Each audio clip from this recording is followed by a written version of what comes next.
سأذكر لكم 11 نوعا من الشخصيات التي أتمنى أن تقاطعوهم ولا تتعاملوا معهم، ولكن للأسف الشديد من هذه الشخصيات قد تكون يعني آباء وأمهات، أزواج وزوجات، إخوة وأخوات.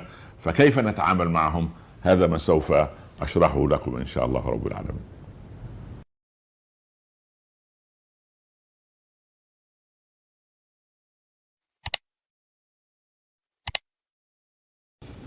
أحمد الله رب العالمين، وصلاة وسلاما على الحبيب المصطفى صلى الله عليه وسلم، ثم ما بعد. أحبتي في الله، السلام عليكم ورحمة الله تعالى وبركاته. وبعد، في هذه الدنيا لأنها وزعت كدار ابتلاء، والآخرة توزع بإذن الله كدار جزاء. اللهم اجعل يا ربنا مثوانا الجنة دون سابقة عذاب.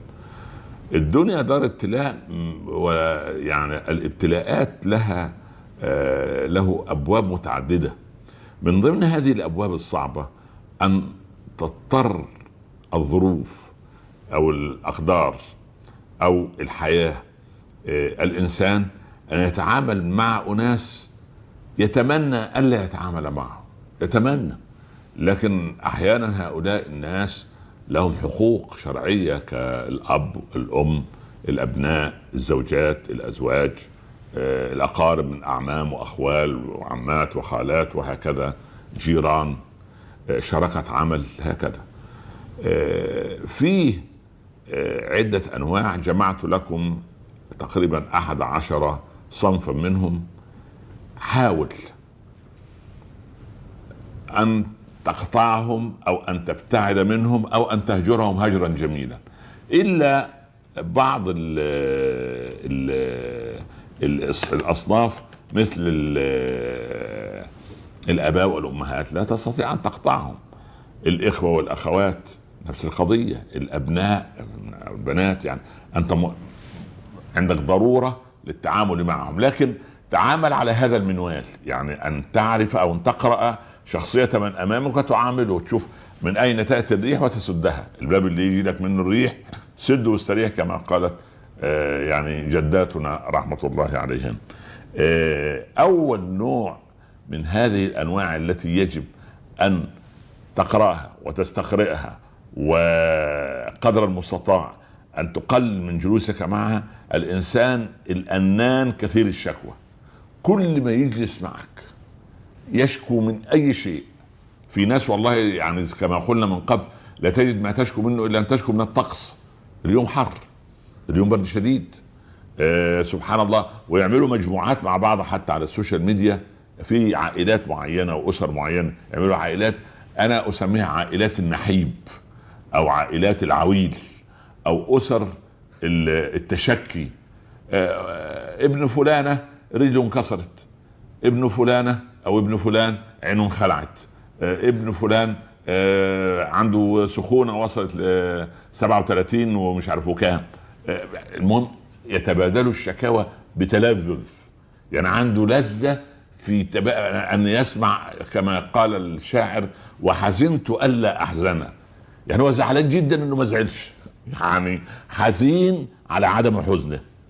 فهذا النوع والعياذ بالله رب العالمين حاول ان تقلل من المكث معه، لان اول ما تصبح بعض الزوجات الصبح الاظافر بتاع ال3 أصابع دي بتخشنه، بتوجعني، مش عارف، عيني بترف، ودني، بهذا المنطق. وفي ازواج نفس القضيه، يعني سبحان اللي هو كثير الشكوى ده. يعني شو لك حل معاه؟ يعني ايه الحل؟ قلل مكثك معه. نفرض زوجه او زوج بهذا الشكل، هنعمل ايه؟ وفي اولاد ادينا قاعدين، هنعمل ايه؟ اب وام، ده اب وام لهم حقوق، لله الامر. يعني قد يكون زياده البر ان تصبر عليهم، هذا برضو من فضل الله عليك، سبحان الله. النوع الثاني على فورا يستتبع منه اللي يسموه العلماء مصاص السعاده، يمتص سعادتك. او ما يشوفك مبتهج، مالك في ايه بتضحك؟ يعني ما تضحكش. لا يا رجل، كثرة الضحك تميت القلب. طب ها كشف، وبعدين قول لي اخبار سيابه، كم قتلوا كم ماتوا في ليه؟ فهذا الذي يمتص سعادتك، لا يحبك ان تكون سعيدا، مش عشان حسود، لان ده مش ماشي مع هواه. اوتار حياته لا تعزف لحن السعاده، لا، انما يبحث في الدنيا عما يعني يجعلها كئيبه، ويجعلها هموم، ويجعلها امراض واسقام. والحياه ليست هكذا، الحياه فيها حلو ومر، فيها شديد وفيها عسر وفيها يسر، فيها ضيق وفيها سعه، وهكذا. فلتحمد الله في السعه ولتصبر على الضيق. النوع اللي يعني طب تعمل ايه مع مصاص السعاده؟ اغلق عليه الابواب في الحوار.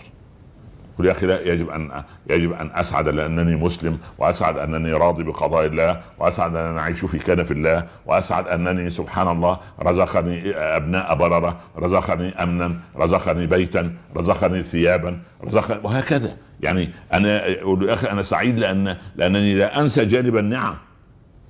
النوع الثالث والعياذ بالله الشكاك. الشكاك ده مرض نفسي، وضع لك عنوانا لديه. انا اشك في فلان او اشك في فلانه، مثلا زوجة مع زوج، صديق مع صديقه، اخ مع اخيه، اب مع ابنه، ام مع بنتها، وهكذا. شكاك مش يضع موضوع يعني عنده الموضوع مفصل ووضع العنوان، لا، ده وضع العنوان وقرر ان انت هكذا. هذا الشكاك سبحان الله العظيم يعني متعب. وكيف تتعامل معه؟ اولا الله يرضى عنك لا تدافع عن نفسك، لان كل دفاع عن نفسك يزيده اصرارا على شكه، لانه مريض. لان الشك مرض. ومما زادني حبا لنفسي انني شعر الطرماح، هذا الشعر الأمر، ومما زادني حبا لنفسي أنني بغيض لكل امرئ غير طائلي، وأني شقي باللئام ولا تلقى شقيا بهم إلا كريم الشمائل.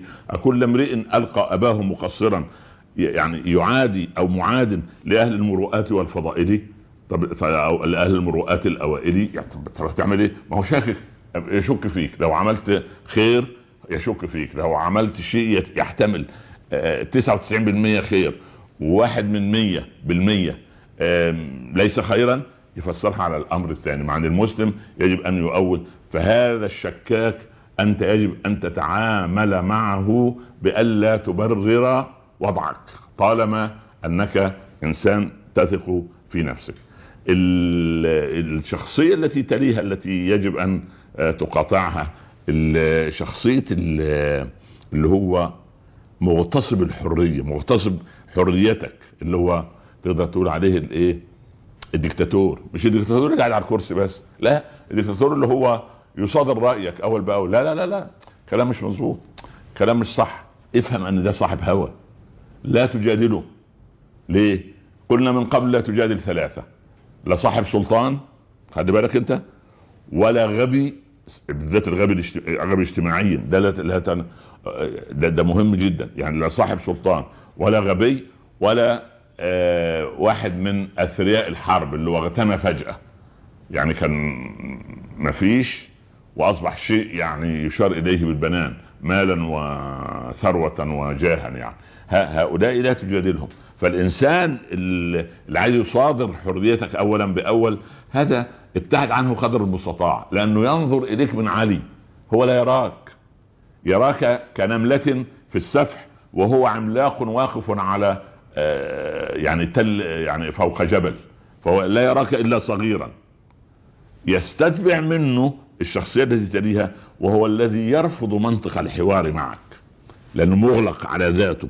يعني سبحان الله، عبارة عن يعني انسان مسيطر عليه فكرة، عن زي المريض بالوسواس القهري، مسيطر عليه فكرة، فيرفض منطق الحوار. ايا ما كان تحاوره لا يقبل منطق ولا يقبل عقل ولا يقبل مسلمات، وبالذات واخد موقف منك. قد يكون هذا مع مع اب، مع زوج، مع زوجة. هذا الذي يرفض منطق الحوار الله يرضى عنك، لا تحاوره الا مرة واحدة بس، الق اليه بما عندك من منطق، ثم لا يعني لا تتحاور معه مرة اخرى. النوع الثاني الذي يجب ان نبتعد عنه اللي هو كثير التبريرات، يبرر كل موقف، وده للاسف من شخصيته التعالم، عامل انه فاهم كل شيء، فيجي تنصحه النصيحة لا يرفضها. ليه؟ لانك لم تبلغ في نصيحتك هواه، فبالتالي هو يبرر. تقول له انت عملت لا اصل القضية، تقول له يا ابني، ابنك وبنتك لما يتكلموا الانجليزية والفرنسية او لغة غير العربية باستمرار لغاية ما يكبروا، انت هتكسب ايه المكسب اللي هتكسبه؟ خلي اللغة الثانية دي لغة ثانية، وخلي لغة الولد والبنت عربية عشان يرتبط بالمصحف، يرتبط بالدين، دي لغة الدين. سبحان الله. يبرر اصل المصطلحات الاجنبية في الثانوي واصل الجامعة يا عم، وانا رفضت انك تعلمه، علمه 10 لغات بس نمرة 1 تكون اللغة العربية. لا مبرر، لازم يجد مبرر. اصل شوف يا مولانا، اللغة العربية ثقيلة على الاولاد، انت اللي ثقيل علينا، انت اللي ثقيل علينا، ربنا يريحنا من هذه الاصناف. فكثير التبرير ده تركنه من حياتك تماما. الشخصية التي تليها والعياذ بالله الحسود صورة من صور والعياذ بالله الكفر بالله عز وجل، لأنه يرفض تقسيم الله في الأزل للأرزاق. هذه القضية. الحاسد لك ليه ده مشهور وأنا مش مشهور؟ ليه محبوب وأنا مش محبوب؟ ليه عنده مال وأنا ما عنديش؟ ليه الولد ابنه صالح وأنا ابنه مش صالح؟ ليه زوجته مطيعة وأنا زوجتي مش مطيعة؟ ليه؟ وهكذا دايما. ويزداد غمه وحسده كلما ازدادت النعم عندك. فالحسود ده أغلق إمامنا الشافعي رحمه الله القضية وقال: ألا قل لمن بات لي حاسدا أتدري على من أسأت الأدب؟ أسأت على الله في صنعه، لأنك لم ترضى لي ما وهب، فزادك ربي بأن زادني وسد في وجهك باب الطلب. والعياذ بالله ربنا زودني من النعم وسد في وجهي، لأن اسألوا الله من فضله. يعني يعني ولا تتمنوا ما فضل الله به بعضهم على بعض، للرجال نصيب مما اكتسبوا وللنساء نصيب مما اكتسب، واسألوا الله من فضله. الخزائن التي أعطت فلان موجودة، وتعطي فلان دون أن تنقص. هذا هو الحاسد طبعا. وتكلمنا عن الحسد والحاسد كثيرا، نعوذ بالله وإياكم من الحاسدين ومن الشامتين. النوع الذي يليه من الذين يجب أن نحتاط في التعامل معهم أو نخاطرهم سريع التقلب. الصبح برأي، الظهر برأي، بالليل برأي، اللي هو مهزوز الشخصية. إنسان شخصيته مهزوزة تماما، لا تستطيع أن تضبطه على إطار معين أو على ميزان معين أو على معيار معين. فهذا الإنسان سبحان الله سريع، ده يعني ليس له مسطرة تقيس بها أو ميزان تزن به. فسريع التقلب ده يعني شوف، اسمع منه بفقه الأذنين، لأن الصبح برأي وبالليل يقول لك رأي تاني، فبالتالي سبحان الله متقلب وخلاص. سبحان الله. أيضا الذين يجب أن نحاذرهم ونبتعد عنهم شخصية البخيل والعياذ بالله. بخيل المشاعر، بخيل العواطف، بخيل العطاء. بس إذا كان مسكينة الزوجة لا تعمل وزوجها بخيل، هتصبر وتحتسب من أجل الأولاد إلى أن يأذن الله بأمر لها وتدعو الله سبحانه وتعالى: رب ابن لي عندك بيتا في الجنة، أو يجعل له مخرج في هذه الدنيا إن شاء الله.